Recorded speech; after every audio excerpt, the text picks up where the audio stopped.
Hello everybody. Today I would like to present you the new Exclude undercut option that was implemented for the ConstantZ pattern. This functionality can be found at the Surface Path page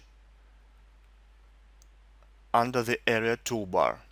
Appropriate button can be activated with help of the checkbox. The Exclude undercut machining menu contains two parameters: the additional offset and the minimum undercut depth.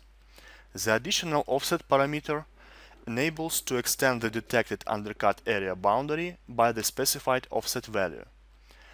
The minimum undercut depth is a threshold value which will be taken into consideration during the undercut area definition.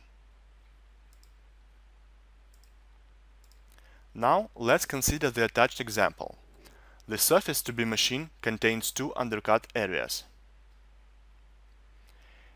In case of disabled Exclude undercuts functionality, the generated ConstantZ slices will lead to the air machining near the undercut areas.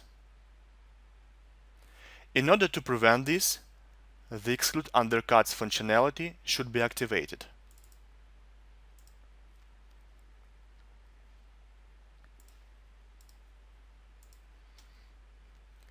In case of enabled Exclude undercuts option, the ConstantZ slices near the detected undercut areas will not be created. Now let's evaluate the effect of additional offset under the generation toolpath.